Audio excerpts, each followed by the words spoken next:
देखिए हर खबर यहीं पर, सब्सक्राइब कीजिए TV9 भारतवर्ष। कोरोना वायरस पर दुनिया में रिसर्च हो रही है। दुनिया भर के साइंटिस्ट कोरोना वैक्सीन का फॉर्मूला खोजने में लगे हुए हैं, लेकिन इस बीच एक अमेरिकन रिसर्च में चौंकाने वाला खुलासा हुआ है। अमेरिकन साइंटिस्ट का दावा है कि जिन लोगों में विटामिन डी की कमी होती है वो कोरोना के आसान शिकार बन जाते हैं। विटामिन डी है भरपूर तो कोरोना रहेगा दूर। अमेरिकन रिसर्च में मिल गया सबूत, कोरोना का दुश्मन शरीर में ही मौजूद। कोरोना के खिलाफ उम्मीद की रोशनी, वायरस अटैक से बचाएगी धूप घनी। दुनिया भर में 3 लाख से ज्यादा लोगों की जान ले चुके कोरोना वायरस पर एक बड़ी रिसर्च सामने आई है। अमेरिकन साइंटिस्ट ने दावा किया है कि कोरोना से मरने वाले ज्यादातर लोगों में विटामिन डी की मात्रा जरूरत से बहुत कम थी, और अगर आपके शरीर में विटामिन डी भरपूर मात्रा में है तो कोरोना के खिलाफ आप बहुत मजबूती से जंग लड़ पाएंगे। विटामिन डी हमारे इम्यून सिस्टम को दुरुस्त रखता है और विटामिन डी की वजह से ही हमारा इम्यून सिस्टम ओवर रिएक्ट करता है। और अगर कोरोना से आपको जीतना है तो ऐसे में आपका इम्यून सिस्टम फिट होना बेहद जरूरी है।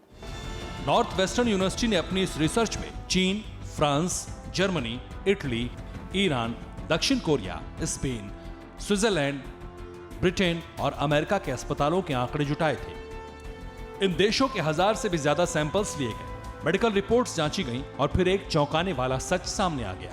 इटली को यूरोप के सबसे अच्छे हेल्थ सिस्टम के लिए जाना जाता है, लेकिन फिर भी इटली में कोरोना से 30,000 से ज्यादा लोग मर गए। शुरुआत में यह थ्योरी आई कि इटली में बूढ़े लोग ही कोरोना से ज्यादा मरे हैं, लेकिन नॉर्थ वेस्टर्न यूनिवर्सिटी की रिसर्च में यह सामने आया कि मरने वाले अधिकतर लोगों में विटामिन डी की कमी थी। ऐसे ही नतीजे ब्रिटेन, स्पेन और अमेरिका से भी आए। अमेरिका की नॉर्थ वेस्टर्न यूनिवर्सिटी के प्रोफेसर वादिक बैकमैन ने अपनी टीम के साथ दुनिया भर के कोरोना मरीजों के सैंपल लिए और उन सैंपल की स्टडी की। बैकमैन ने स्टडी में यह पाया कि अब तक जितने भी कोरोना पीड़ित मरीजों की मृत्यु हुई है, जिनकी जान गई है, उन सब में विटामिन डी की कमी थी। तो चलिए अब आपको बताते हैं हमारे शरीर को विटामिन डी कहां से मिलता है। दरअसल विटामिन डी का सबसे अच्छा सोर्स धूप है। हर रोज सुबह 11 बजे से पहले आधे घंटे सूरज की रोशनी में हमें पर्याप्त विटामिन डी मिल जाता है। धूप के साथ दूध और मछली भी विटामिन डी के अच्छे सोर्स हैं।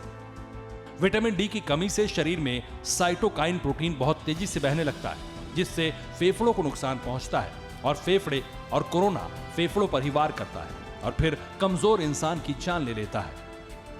कई सारी स्टडी में देखा गया है कि अगर विटामिन डी डेफिशिएंट लोग हैं, उनमें ये जो साइटोकाइन स्टॉर्म है या जो हाइपर इन्फ्लेमेशन कंडीशन है वो ज़्यादा होती है, तो इसलिए उनमें डेथ के चांसेस और कॉम्प्लिकेशन के चांसेस ज़्यादा होते हैं।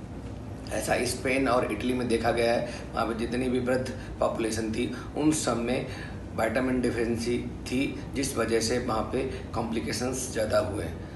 हालांकि विटामिन डी के सिरप, इंजेक्शन और टैबलेट भी मेडिकल स्टोर में आसानी से मिल जाते हैं, लेकिन नॉर्थ वेस्टर्न यूनिवर्सिटी ने इन वैकल्पिक स्रोतों पर अपनी कोई राय नहीं दी है। वैसे भारत के लिहाज से ये रिसर्च बहुत चिंताजनक है, क्योंकि देश में लगभग 40% आबादी में विटामिन डी की कमी है। कोरोना के खिलाफ सबसे बड़ा योद्धा हमें प्रकृति ने मुफ्त में दिया है, लेकिन हमने इसकी कीमत नहीं पहचानी। हर रोज आधे घंटे की सूरज की रोशनी हमारी इम्यूनिटी मजबूत करती है। कहते हैं जब जागो तभी सवेरा।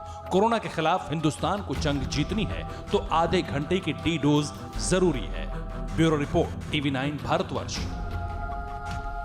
TV9 network 6 languages, Hindi, English, Telugu, Kannada, Marathi and Gujarati. 56 crore impressions. India's #1 news network. TV9 network.